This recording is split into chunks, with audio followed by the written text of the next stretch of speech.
这圣德大战之前行踪诡秘，而后那无影兽戒指也十分的可疑。他如果心机深大，与敖轩串通，那么王宫里的偶遇搭救，恐怕就是他有意设计的。不仅如此，裴洛因为贪念与将臣的感情变淡，也不至于痛下杀手啊。而且裴洛他是一个凡人，可以练成如此超群的功力，我觉得会不会跟圣德有关？那你还给他熬汤煎药？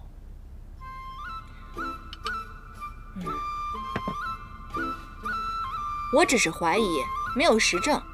不过，就算他有万千狡饰，有一点我肯定没有观察错，那就是他对你的情感，不然怎么可能放下王权富贵，而且有意让你避开战局呢？哦，那你的意思是？没错，这碗药你给他送去，顺便略施美男计，套点话出来呗。演戏可是你的擅长，这事儿就交给你了。哎，不是，演戏有什么不会的？送体贴，送温暖嘛。顺便还可以验证一下，她是不是你梦中的那个女子啊？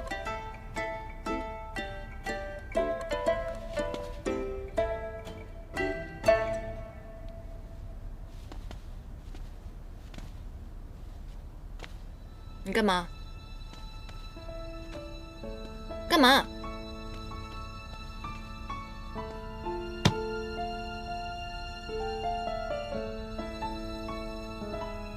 是这么验证吗？那不如你教教我演戏啊。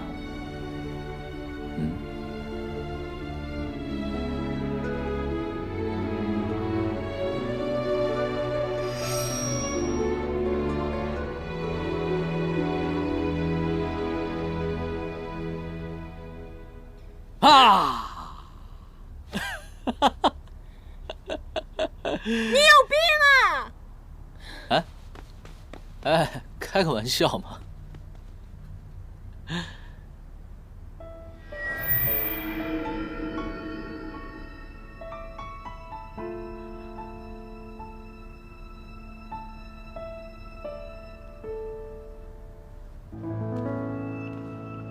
于墨拿到了那戒指，必然对我疑心更深。没有了敖轩，那我就自己动手。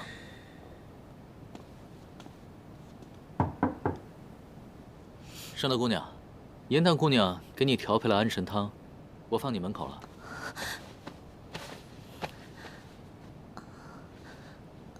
唐公子，我身子甚是不适，不知是否中撞了经脉，能否麻烦你进来帮我瞧一瞧？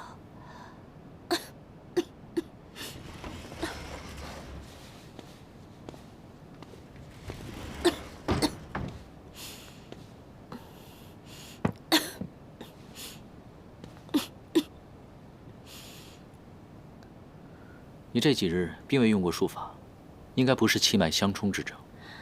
唐公子，我气虚无力，能否麻烦你坐到床边，给我把脉瞧瞧？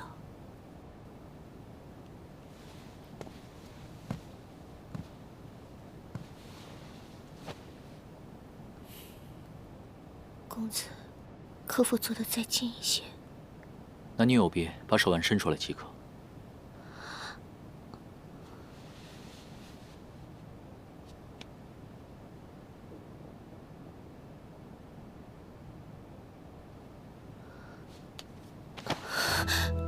公子，圣德姑娘，请自重。这要是被旁人看见的话，会坏了你的清誉。赶紧放手。这深海龙宫极是潮热，我被这水汽浸染，体内极寒，痛苦不已。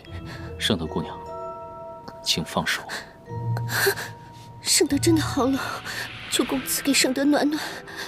凌霄派向来救助众生，我亦是众生之一。难道唐公子要见死不救吗？你真的要我救你吗？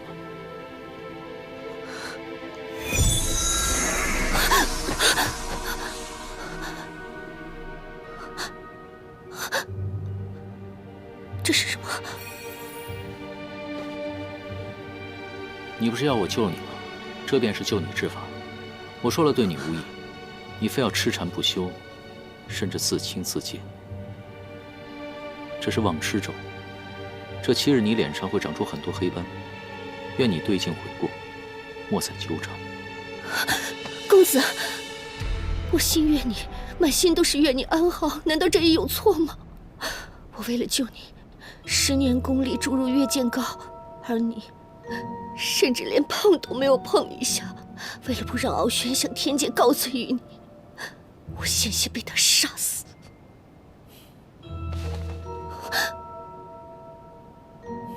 你说关心我，却将于墨颜淡置于险境，这就是错。敖轩之死有诸多的疑点，你想借此事来伤害他们2人，这便是错上加错。我希望你没有那么做，要不然一开始救你，便也是错。我若是错果，那你便是错因。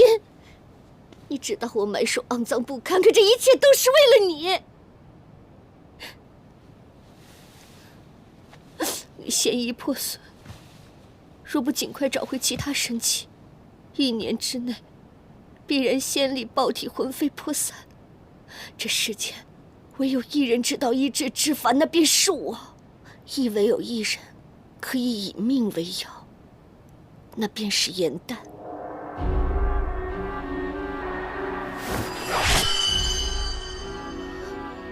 你对他做了什么？我尚未伤他分毫，你便以剑相向。你若伤了他，这把剑必定会洞穿你的心脏。你看得比生命更贵重的苍生、3界，也可以全部舍弃吗？天界苦修数万年，度众生于水火。如今你为了一个莲花经，便统统置之脑后。我告诉你，3界因你而生。今日你若不杀了颜淡，来日魂飞魄散，3界亦会因你受难。你休要在我面前胡说，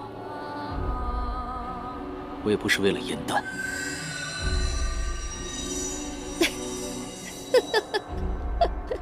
你口口声声身负大义，不近女色，不过就是在自欺欺人罢了。你心中已经有了颜淡，是不是？是与不是，都与你无关。邪魔歪道，才会以命为药。你休要再骗我。若是你敢在于墨和颜淡面前胡说八道的话，我绝不饶你。我会如约送你回师门。你最好不要骗我。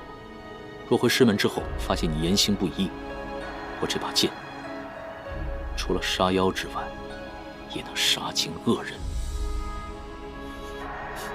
你要杀我？若你该死的话，我不会放过你。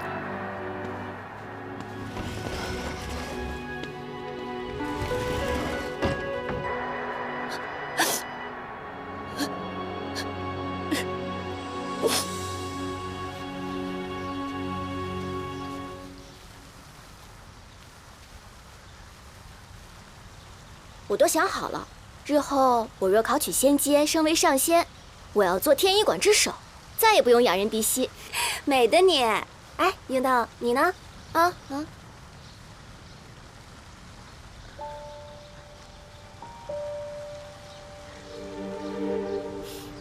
我是帝尊亲自给帝君的仙侍，早晚有一日他会点化我的仙灵。到时候我会永远跟在他的身边，共享尊荣。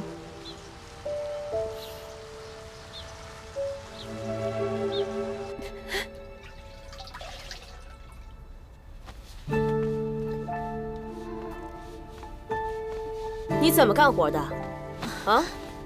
让你擦个香炉，擦个地板，你弄了半天，啊？快点儿！你皮痒了是不是？我可告诉你。今日安都王可要来此学术修炼，你若是给耽误了，这贺心门可再容你不得。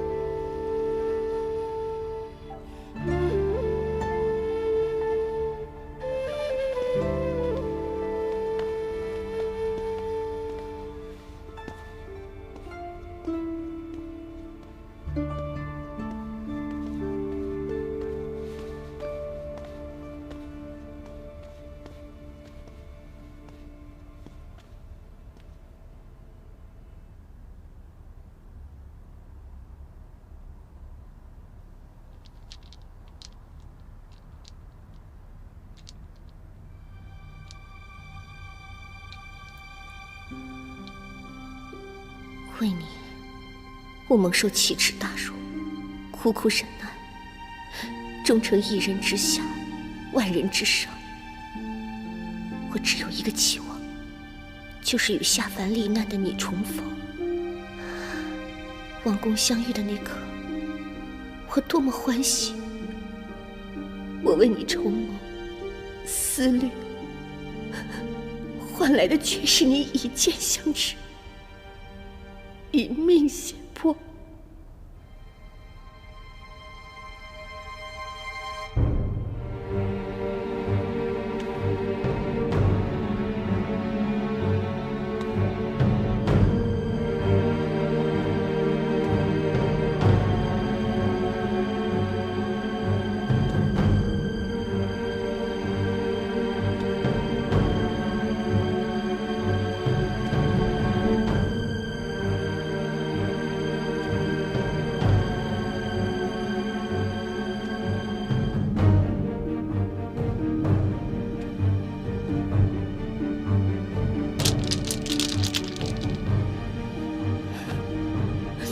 应元帝君只是下凡历难，总有回宫之日，你却永远都回不来了，只能在凡界不断承受凡身肉胎之苦。敢问向来自命不凡的银灯仙子，这是不是比死还痛苦？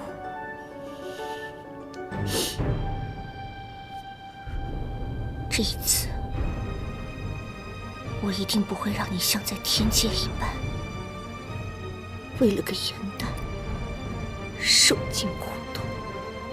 帝君，无论你领不领情，这一次我必须这么做。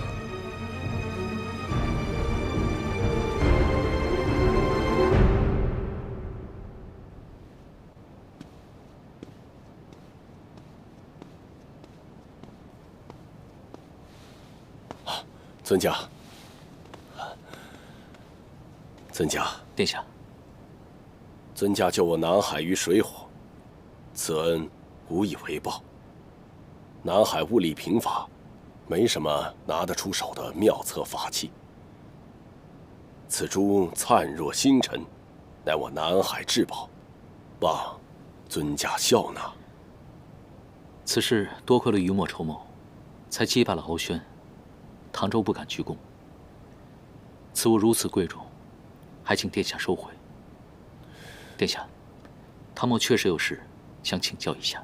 啊，尊家请讲，老夫必当知无不言。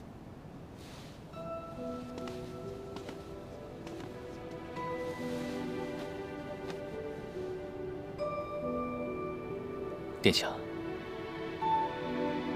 想当年，在天界为仙之时，我可曾辜负过什么人？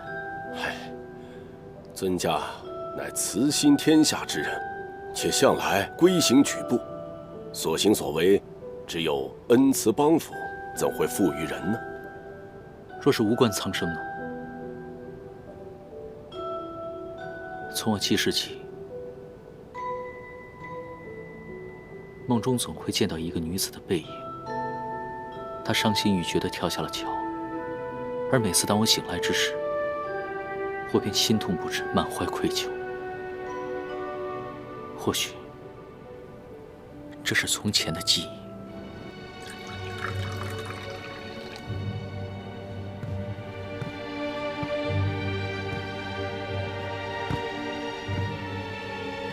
唐公子，你四处奔走定是劳累，我为你泡了杯香茶，你可以先坐下歇息片刻。不必了，任务在身，就不劳侧妃了。侧妃赐茶，不接只怕不敬。你表现得随和些，接下来才好套话。别闹了。唐公子不必着急，你且安心饮茶，我自会将宫中的情形一一告知。多谢侧妃。哦，对了，侧妃，你宫中的修炼用物都是何人所用啊？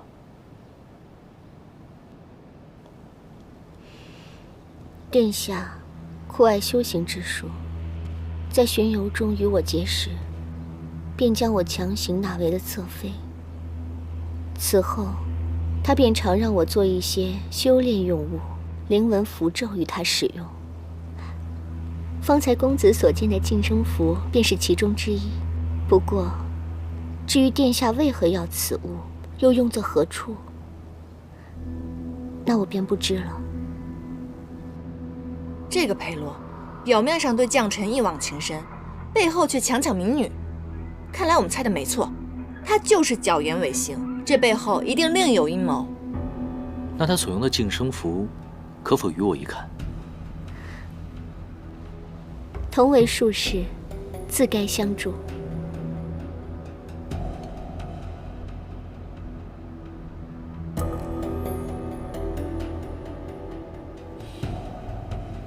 9位，此物需每日更换，这张符纸便是刚换下来的。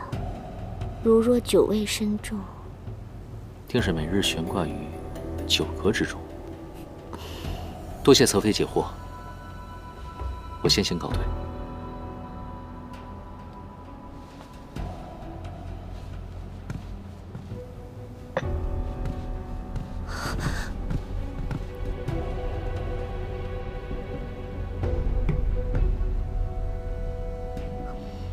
无妨，帝君，元旦，我们来日方长。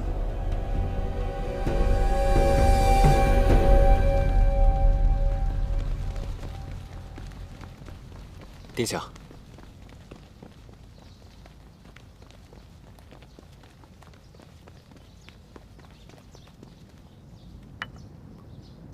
不知殿下身上一直所佩的饰物是为何物？哦，这个是之前宫中来的捉妖天师，担心宫中妖邪未退，便给了我这千年桃木，驱邪镇妖，用以御身。千年桃木实为辟邪神器，可是桃木性烈难调，若碰到相冲之物，必然适得其反。不如我帮殿下瞧瞧。这个天师就不用操心了，我以左以玳瑁、麒麟角、幻土融入其中，助其电照风行，物尽其用。这几味用料颇为讲究，若不是修炼之人，极难知晓。他怎会对术法之事如此了解？难道在私练功法？殿下，有一名天师今日进了侧妃宫里。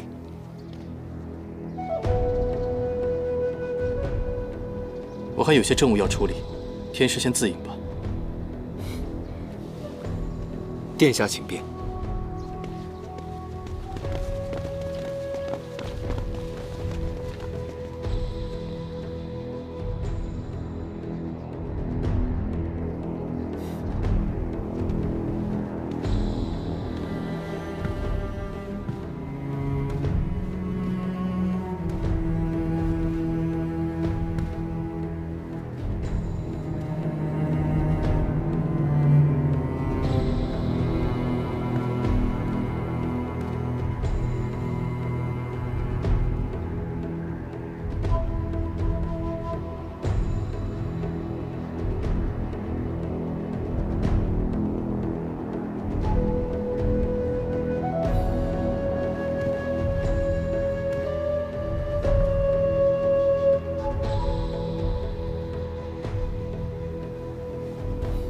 其他烛台上皆沾有蜡油，为何这支如此干净？除非它不是用来点灯的。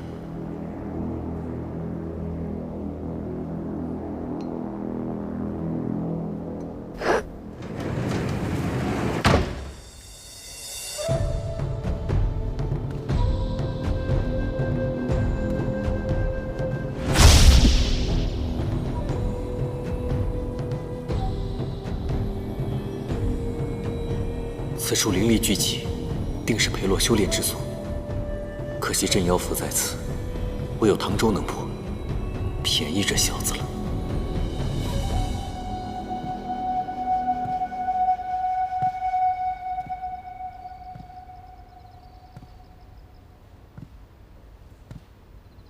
这酒不仅有草木粮食气味，还隐隐透出一股血腥之气。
我靖阁仙才发的信号，你来的倒挺快。我是担心你的法力平平，拖累我和颜淡。你们快来看，是之前失踪的那些女子。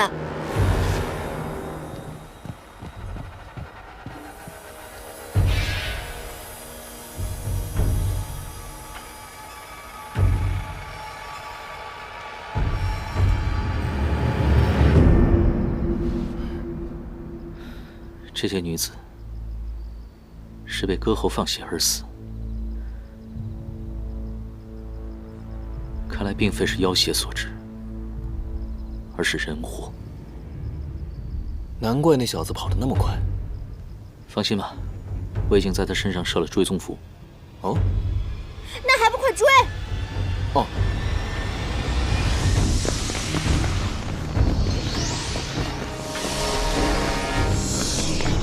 这边，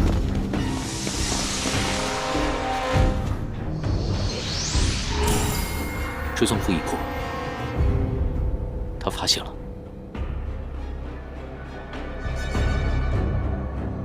来人啊！有刺客！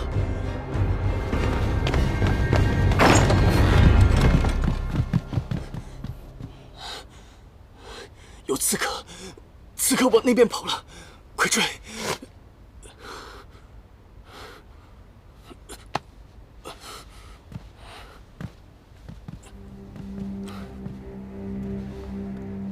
殿下不必担心，追踪符设有磷粉，灯火一熄，磷粉亮起，暴露无遗。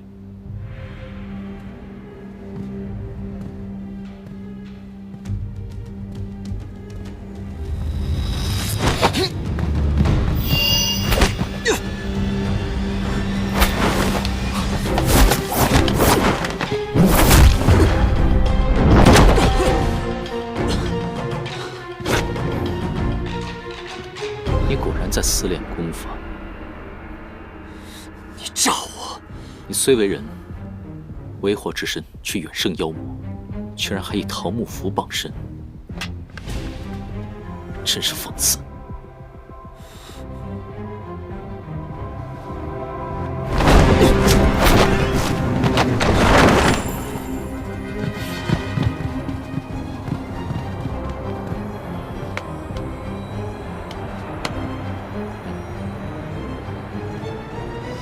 堂堂万妖之王，还不是需要一个肉体凡胎相助？等着吧。别聊了，快点吧。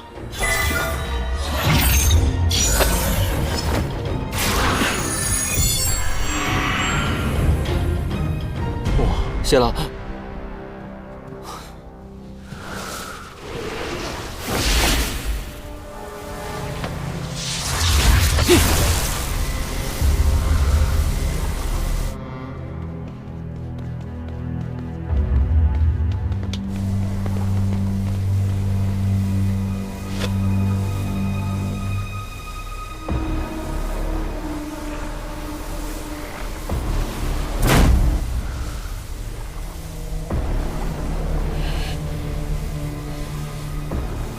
季雪文，以血献祭，皆为邪术，残杀子民，以满私欲，怎配为一方王后？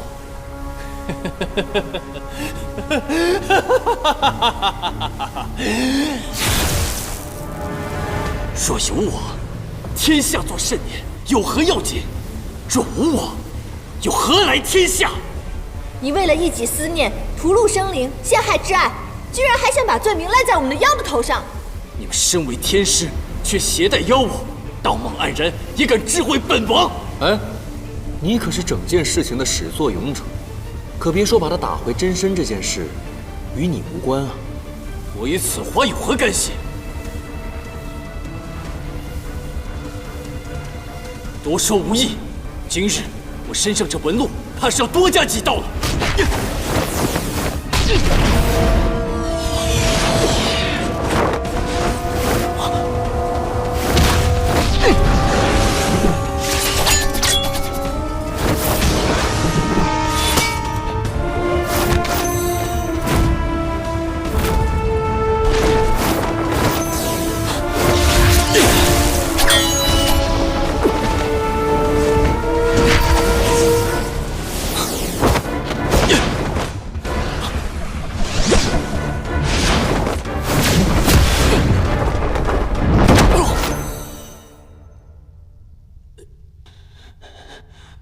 我的长生丹就要炼成了，你们拦不了我！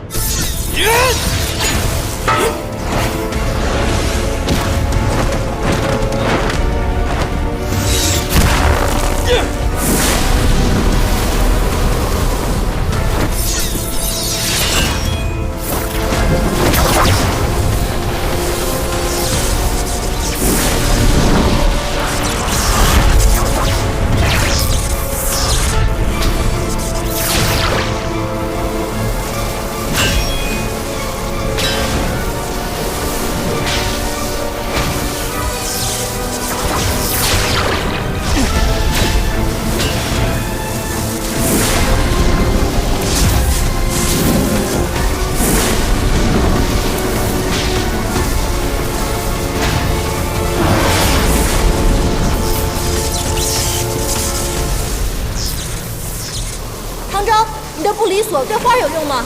法术记下，你是花是人，我皆能将你召回。你要干嘛？我有办法了。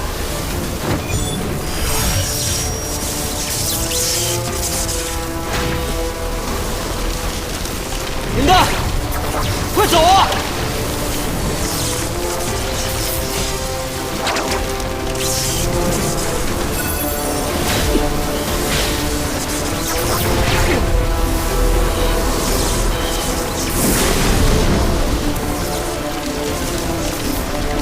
一步！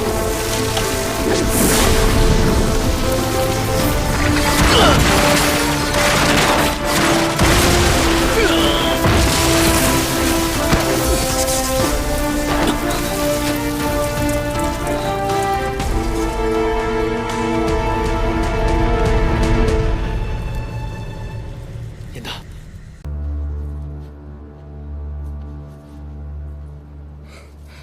公主。这件嫁衣的衣料是天界所赐，花纹样式皆为上品，你可喜欢？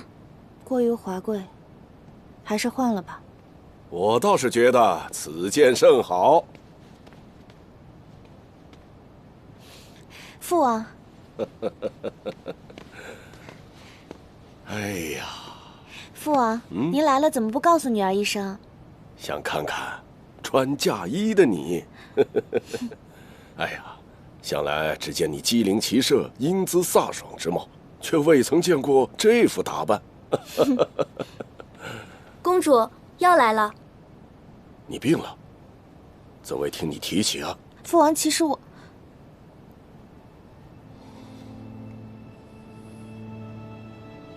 你们退下。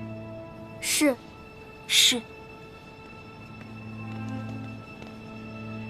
啊！你失了逆鳞，难怪如此虚弱。此鳞不仅是周身灵力所及，更是龙族适中之物。你大婚在即，怎会没了此物呢？有人相助，我与他逆鳞防身。何等朋友，值得献出逆鳞？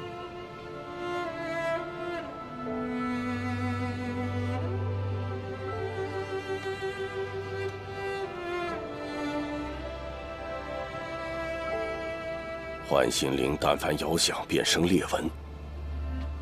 我猜的没错，想来是有人遥想了此灵，你便情定于他，因此愿给逆鳞正心。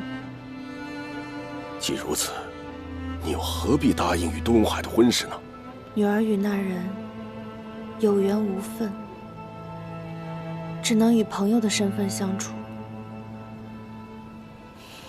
如今女儿已舍念自误，只愿缔结姻缘，助敖轩登位，必佑青龙族太平永盛。我向来无意在四海揽权争霸，又何必拿你的姻缘去换取所谓的繁盛？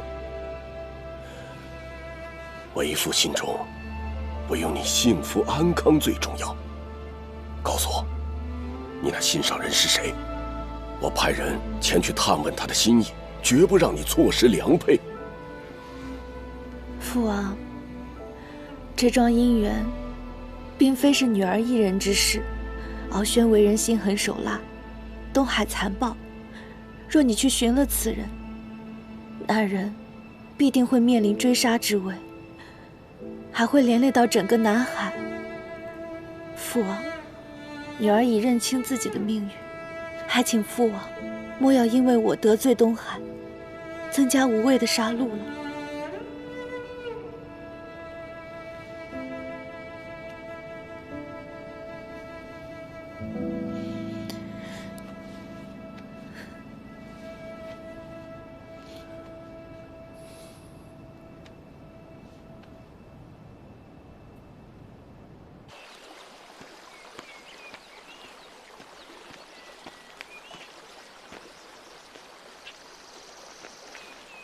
谢了。没想到，竟然让害你的人逃了，我真是心有不甘啊。没关系的，恶人自有恶人磨，没准绕了一圈还会落在我们手上。哼，又开始吹牛啊。云墨，我之前看过一本书，这书上写着，若是我们妖死了以后，我们的元神会脱离三界，飞到一个叫夜忘川的地方。若是元神可以忘记过往，成功渡川，便可落入凡尘，重新活过。说不定这样也好呢。说不定，将臣他已经变成了一朵普普通通的昙花，忘却了前尘往事，在世间自由自在的生活。他怎么可能心甘情愿地忘记呢？若是有来世，他一定还希望跟裴洛幸幸福福地在一起啊。颜淡，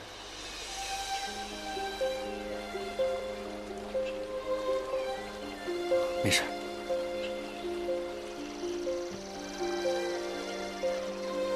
于墨，别伤心啊！爱人虽是，可是你还有爷兰山，还有我，你还有一大家子人关心你呢。你要振作起来。他竟误以为我喜欢将臣。我若是明说，解释将臣得到一眼的原因，只怕他会刨根问底，知晓我隐瞒他失忆一事。颜淡，过往的很多事情，我也不愿再提。但是我与将臣之间，没有任何别的事情。此事，你也不必再挂心。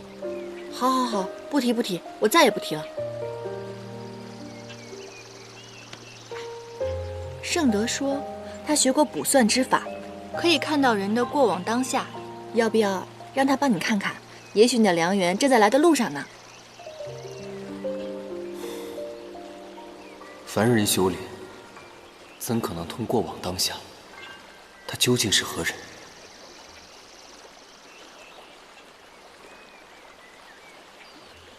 唐公子刚刚走了许久，额上都是汗，我帮你擦擦吧。啊，不必了。师门有戒，不得与女子亲近。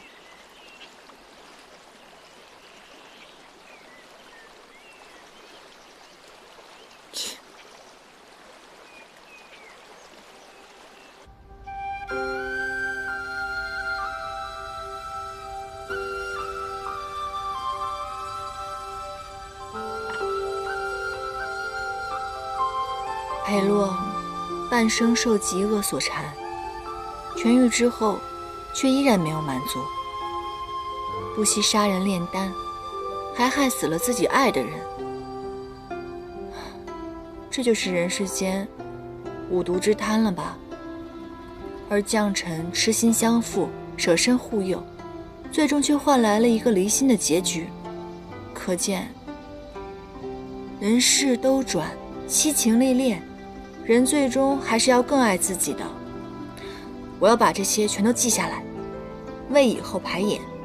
这样，无心者观情，有心者自省，这样世间就可以少几桩悲事。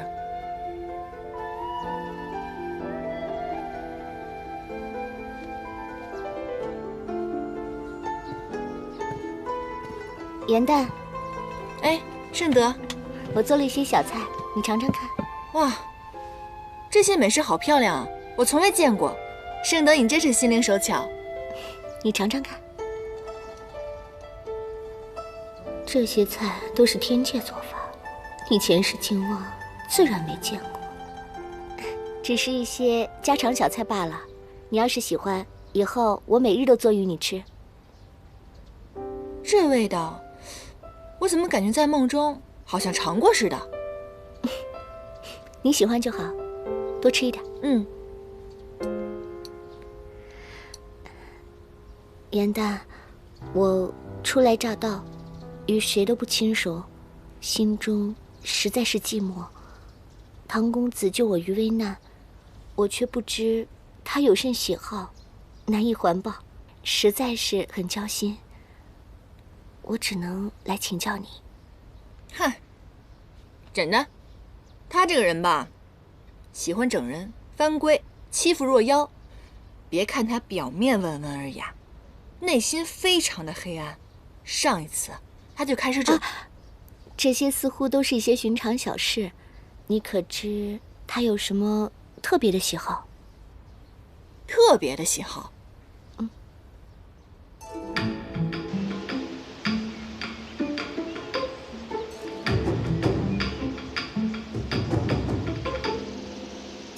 今日之后，我要带他离开这儿。我说过，我要连你一起抓。这么说就是要开战了。好啊，为了以示公平，我绝不用妖力。阁下既然这般小瞧于我，那我也不用伶俐，一剑分高下。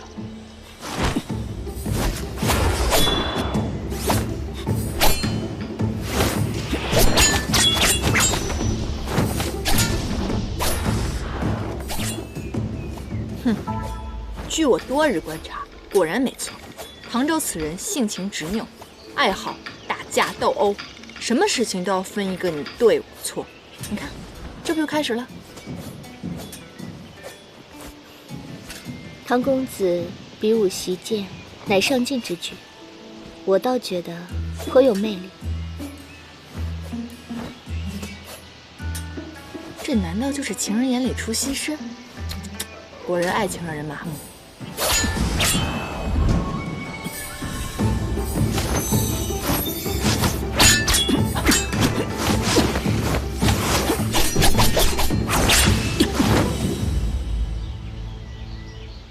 阁下确实剑法超绝，当为人中英杰。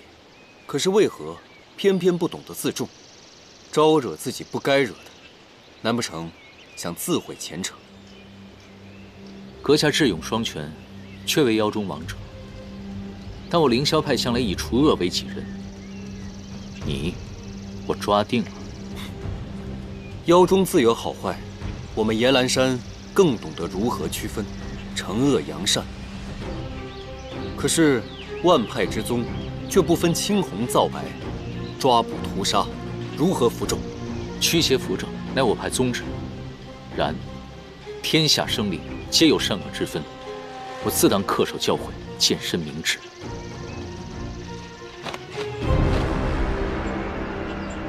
还来？等一下！别打了，别打了，别打了！严旦，你想干嘛？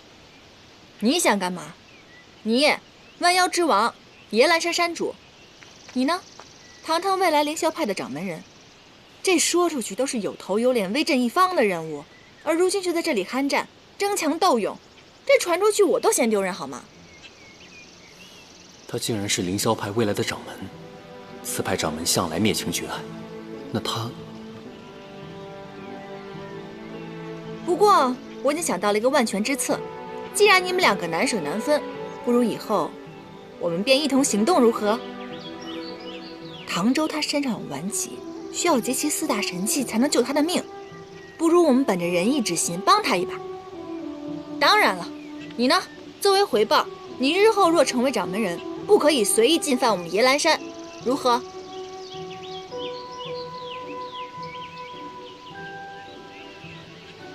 来嘛，不要那么严肃。江湖嘛，多个朋友多条路，少个朋友天堵墙。再说了，此番我们人妖合作，必成佳话，也可以缓解捉妖师和妖之间的矛盾，这伤亡也会减少。为了顾全大局，你们表个态嘛！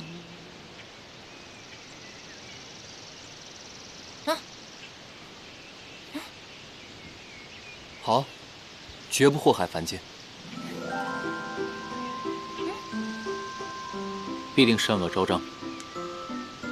好，既然如此，我们日行一善小队正式成立了。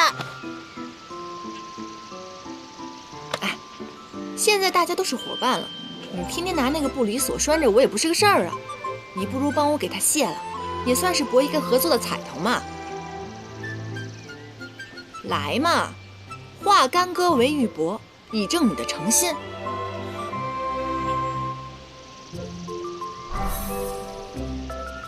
法术已除，这个镯子就留给你做纪念吧。我自由了，我自由了！我自由了！区一个凡人，也敢在我面前说三道四！哎，龙王，这位龙王您别生气啊，误会了。我们这次来呢，就是为了您，还有昭兰公主的婚事前来的。我们不是来抢亲的，是来和解的。这样，您先把昭衍殿下放下，有什么话咱们好好说，行吗？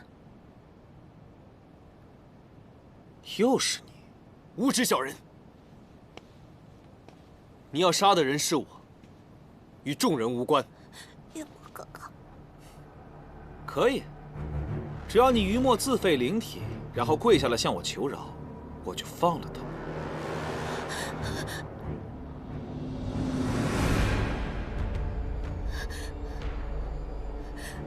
不要！这是你们两海之间的家事，我本不愿意插手，可是昭兰有恩于我，你却不分青红皂白，屠戮南海亲卫，又伤害昭兰亲父，你莫要逼我出手。哼，在我眼中，你们已是必死之人，还说甚慷慨之词？我生性不欲招惹风波，可现如今，是你逼我出手。给我上！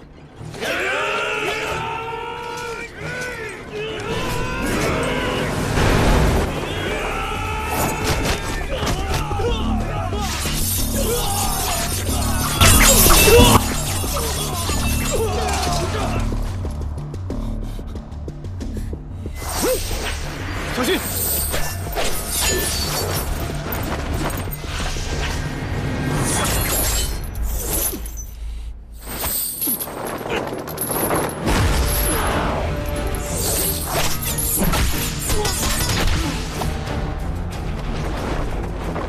你保护好自己，我去救昭衍殿下。好，唐公子小心！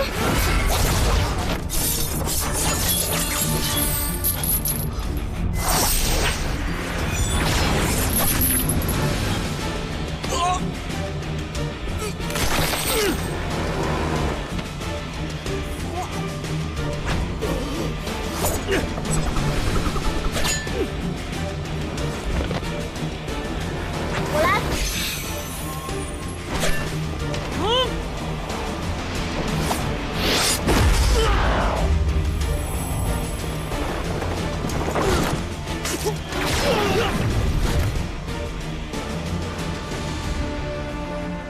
时拿回了龙丹？水火之王，四海之主，他是九旗。九旗竟然还有血脉存于世间，他竟是九旗之后。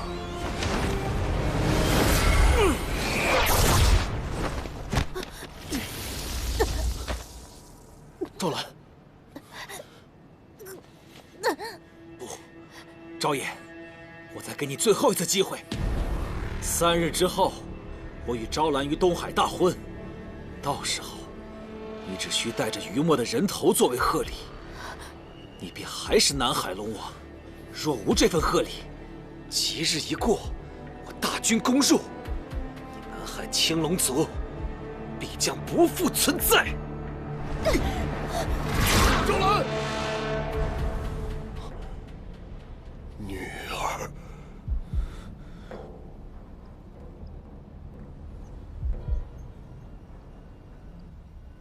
龙王跟谋士已经商议了2个时辰了，有什么结果了吗？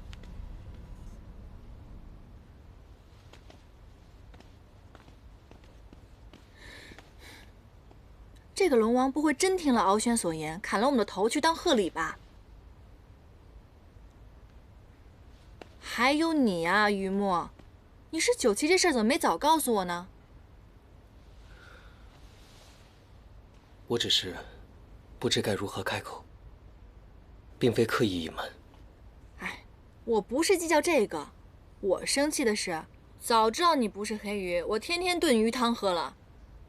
如果这次我真死了的话，那我辛辛苦苦白活了一场，我连鱼腥味都没有闻到，这使我心头一汗啊！若昭衍殿下真要砍于墨脑袋的话，你觉得我们还有机会坐在这儿吗？敖轩为了逼婚大开杀戒，将南海之首视同微末草芥一般，可见其品性暴戾。若真奉此人为尊的话，这四海日后恐怕就只有敖轩一人为王了。可昭兰公主还在敖轩手上，我们在此是祸非福，实难揣测昭衍殿下如何计量。敖轩虽继位龙尊，但他的功力尚浅，只是那金钩法器对于墨颇有针对，杀他不难，但有昭兰之命为质。如果杀了他，这四海必定会大乱。唐公子说的极是，如今九旗之力一显，四海震动，西海、北海必定人心惶惶，这桩家事恐会化为兵变。唐公子，你身份尊贵，应以避难之事为先，实不宜卷入其中啊。圣德姑娘，你说自己是偏门小派的术士，可现如今，你却上识天条秘辛，下察四海变动，还指点起我们来。姑娘的法力和门派，我可真是好奇啊。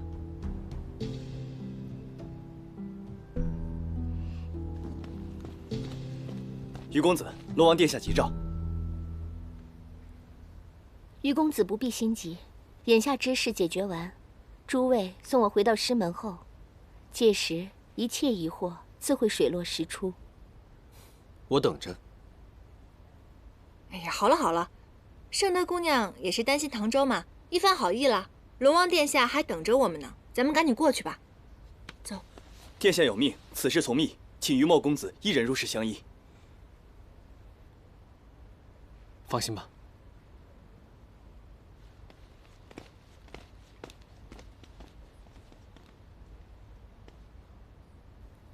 若要得邯郸之心，必得先除去此人。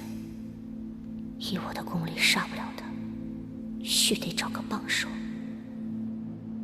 殿下的意思是要我将敖轩取而代之？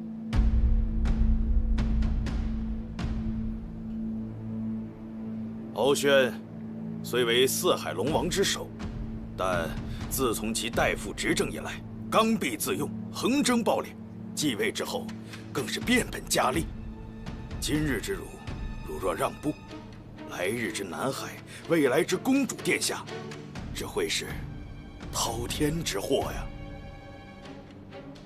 让我救回昭兰，自然是义不容辞。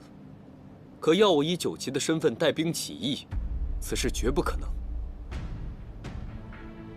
东海虽兵力强盛，但白龙族的能力气魄却始终难以服众。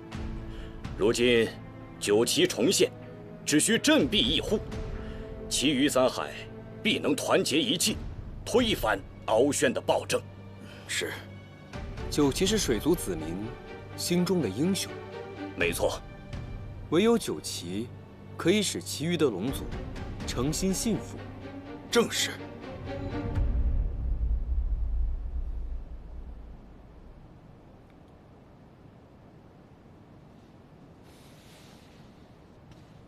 有一句话，我想问过殿下：昔日创世之战，我九旗全族被屠，遭灭顶之灾。此后，你们欢天喜地拜东海白龙族为尊，弃我九旗如同婢女。可现如今，全是僵尸之时，又盼我前来相助。你们可曾想过，如此厚颜无耻，会遭天下人耻笑吗？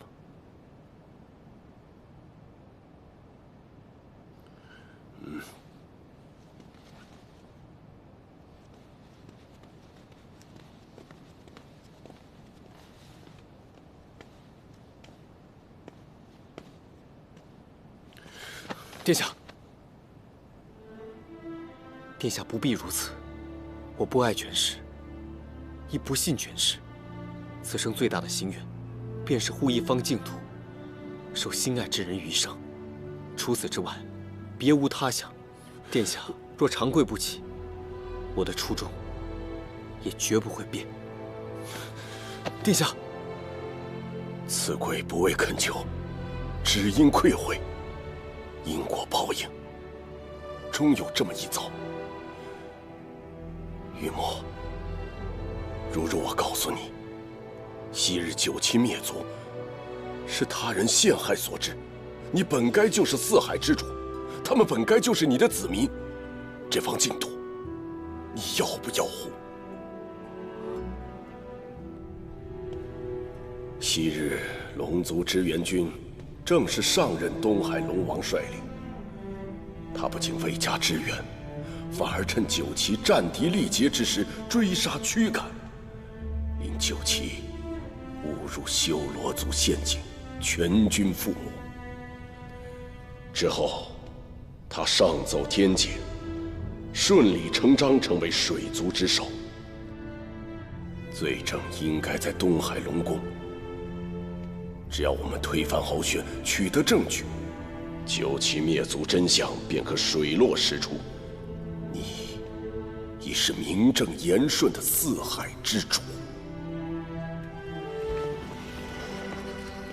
于墨，你回来了，怎么聊这么久啊？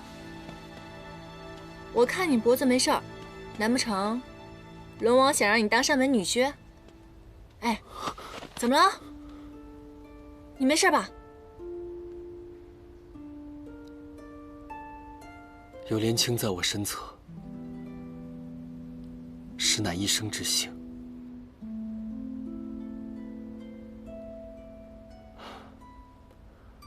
方才昭衍殿下邀我同他一起联合西海和北海，推翻敖轩暴政，救回昭兰。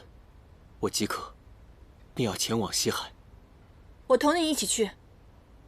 不可，西海和北海的意思尚未知晓，而且你们三人皆非水族，还是留在此地比较稳妥。这也是昭衍殿下的意思。莲青对我的忠心，我记下了。放心，我定会安然归来的。唐周，颜旦就托付给你了。是我抓的妖，本该由我负责。哎，不必了，不必了。你别再给我照顾进玉葫芦里，我自己能照顾自己。放心吧，我会尽快归来。嗯。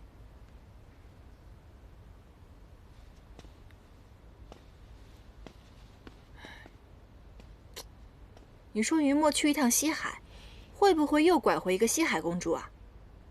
怎么，你吃醋了？啊？说的什么话？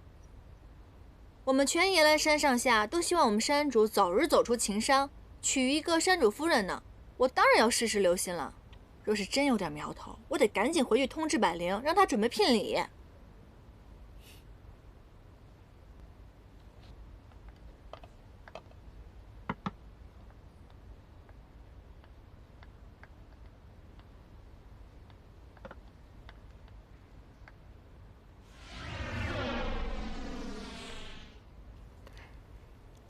这味点心名为月见糕，所用食材皆为南海奇珍，最宜进补，巩固本源。唐公子若是能每日吃上几个，灵力必定会稳定许多，也能少受些外泄亏空之苦。凡人的寿命不过100年，你以10年修炼之力注入糕点当中，只为了缓解唐州猎魂的痛苦，你把唐州的救命之恩看得也太重了吧？并非只因救命之恩。颜淡，我心悦于他，他是我眼里唯一的光。他说的每个字，我都信奉如真理。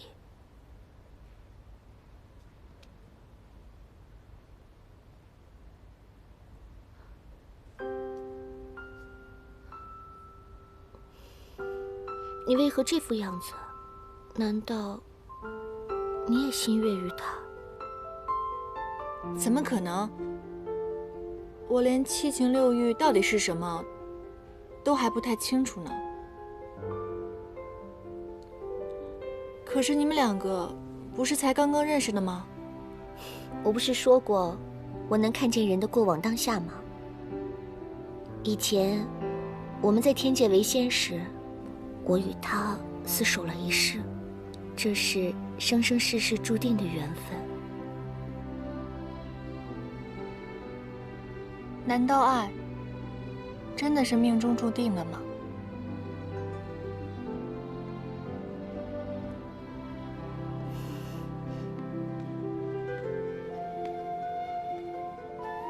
以往在山境总是一大伙妖精聚在一起，大家谈天说地，打打闹闹，好不快活。可与唐州相处却不一样，有时很开心，有时心里不知怎么，却会难受苦涩。唉，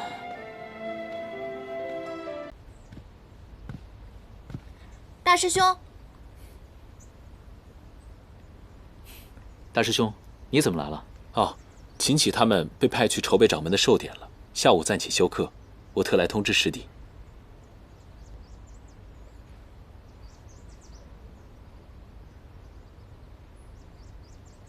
颜淡姑娘不喜欢吃鱼吗？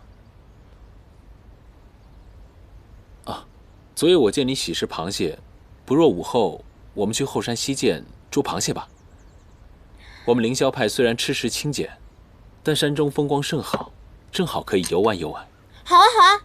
不行，因为他性子急躁，下午我已经给他安排了其他的课业，磨练心性。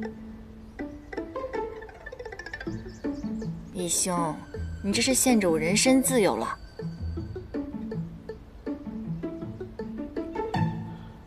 反正我也无事，不若下午的课业，我陪你一同历练。好呀好呀！大师兄，他需要的是静心自持，有外人在，不利于修身养性，对吧？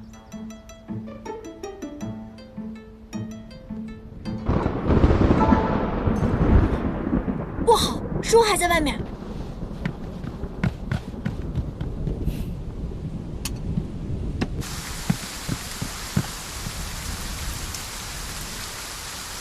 这下坏了！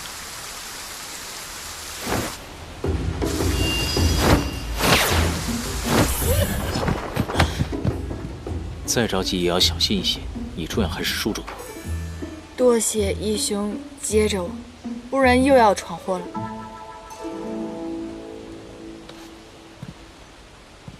大师兄，义兄的古籍刚才淋了雨，估计损坏了不少。这些时日我要帮他一一修复，那就暂时先不跟你去游山了。颜淡说的是，为了兄长的书，姑娘能如此奋不顾身，当真是有情有义。来日方长，总有雨过天晴的时候。作为师兄，有些话我不得不提醒你，你以后是要做掌门的人，切勿因私情断了前程。大师兄放心，我与颜淡是义兄妹，教导他是我的职责。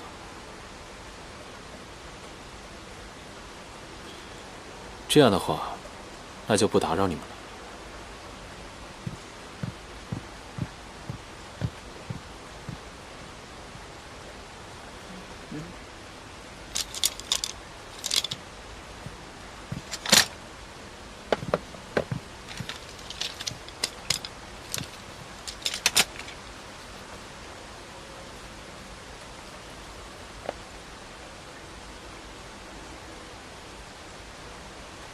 我的簪子怎么会在你这儿？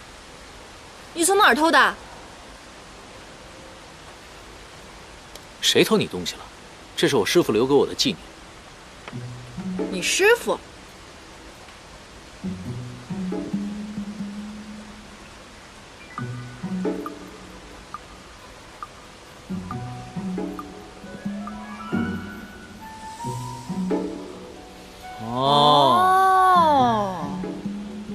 原来我师父当年没抓住的那只小妖，就是你啊！这么多年了，还是如此狡猾，果然是妖性难移呀。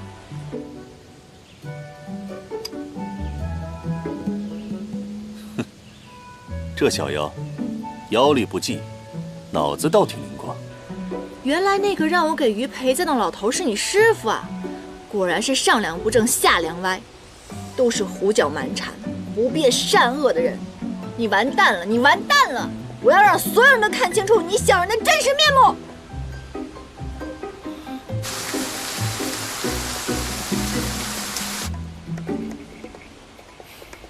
还骂不骂我师父了？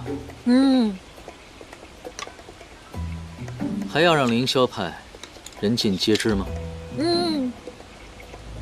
还敢不尊师重道吗？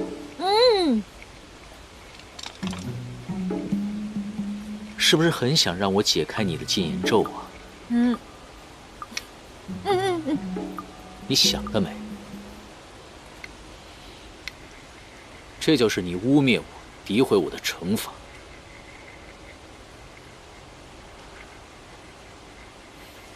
过来，把头伸过来。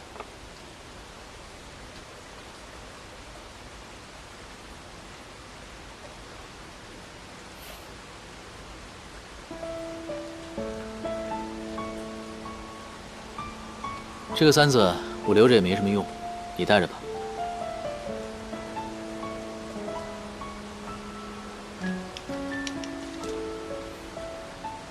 放到那边去，小心点。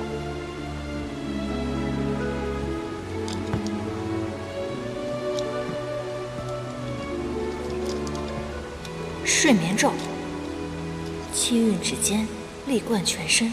举天地之象，欢欢然也。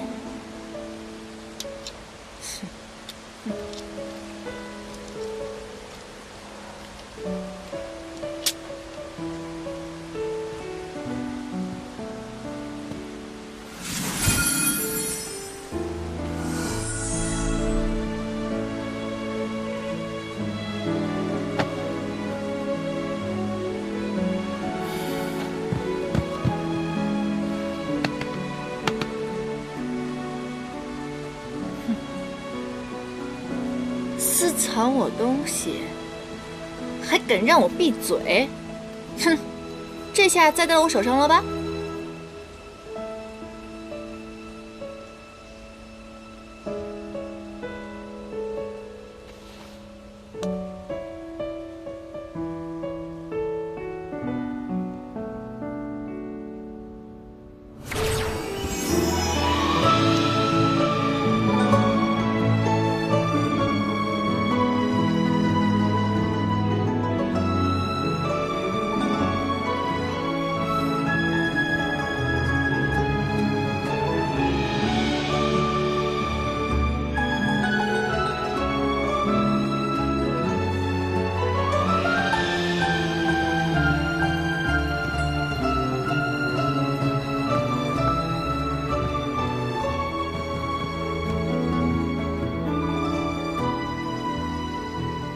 师兄，颜丹这是怎么了？啊，研了半天墨，乏了吧？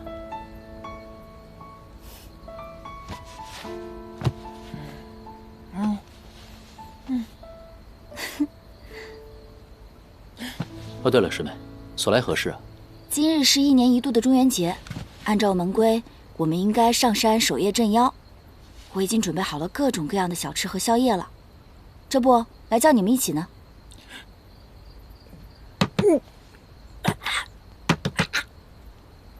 严大，你别害怕，这名义上是守夜，实际上就是我们门派1年1度的茶话会，大家都很盼着这一天呢，聚在一起吃吃喝喝聊聊天，别提有多开心了。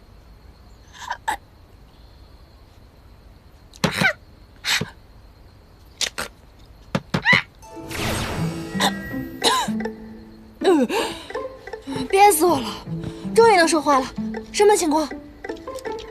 我愿意去，我愿意去。笑什么？怎么了？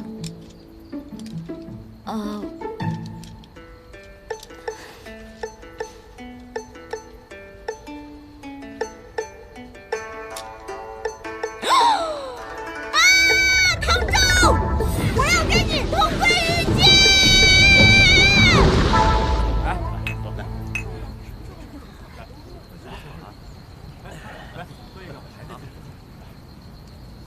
严大，你怎么还吃得下啊？不是你说的吗？这不是茶话会吗？不能吃啊？不是，刚刚说了这么多鬼故事，你不害怕呀？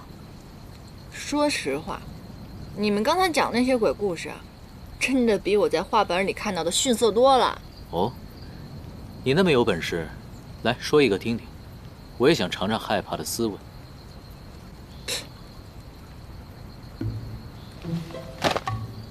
行啊，既然你这么诚心诚意的求我，那我就好心好意的给你们讲个鬼故事吧。但是有一个条件，在听我讲鬼故事的时候，大家必须都得闭上眼睛。若是谁吓得睁开了眼睛，那就算输了。输的人呢，要围着这个篝火正着跑10圈，然后再反着跑10圈，最后坐到自己的位置上。听明白了吗？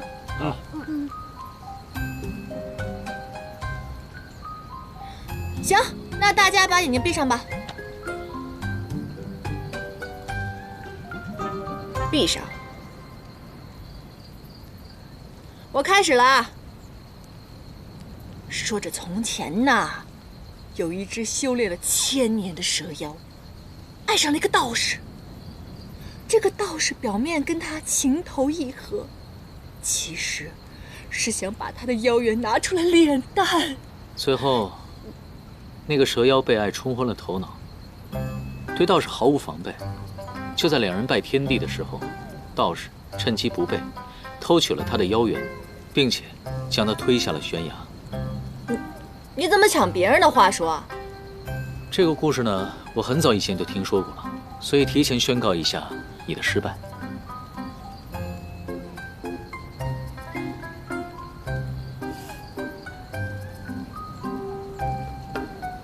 哼，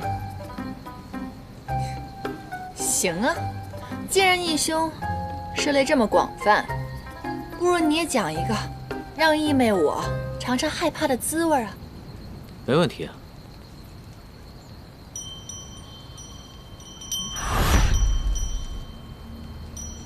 你做什么？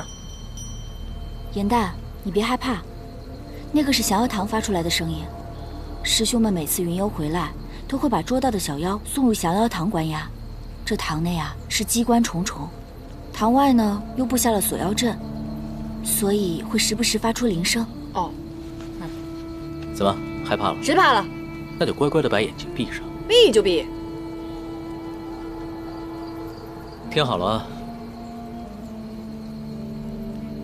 从前呢，有一对夫妇，丈夫和一个砍柴的樵夫一起上山砍柴，去了很久都没有回来。于是妻子匆忙地去山上找他，找了很久，却只发现砍柴的那把斧子上面血迹斑斑。妻子呢，以为自己的丈夫已经死了，就哭着回家了。结果过了10日，丈夫突然又回来了，妻子欣喜万分。妻子就问他，说你啊，这段时间去了哪里？丈夫说，他在山上迷了路，找了好久，才找到回家的路。妻子第2日去了集市，遇到了和丈夫一起砍柴的樵夫。便问起此事。樵夫突然大惊：“哎，你的丈夫10日之前便已经死了。”于是呢，那女子不安地回到家，就看到自己的丈夫正低着头在找什么东西。突然，有一双手臂抱住了他。就这，唐天师，你这辈子都吓唬不了我了，好吧？还有，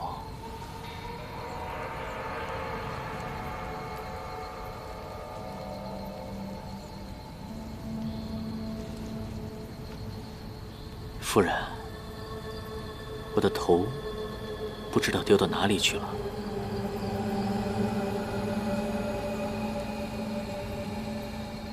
你能帮我找找吗？啊？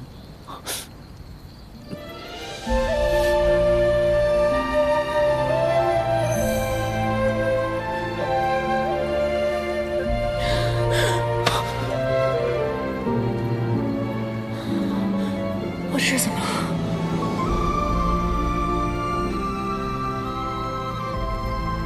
严丹姑娘，你怎么了？你有病啊你！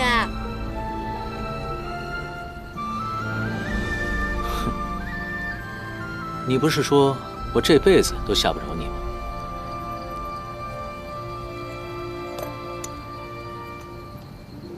哎，你拿的是我的酒。睁眼了，跑吧。小人。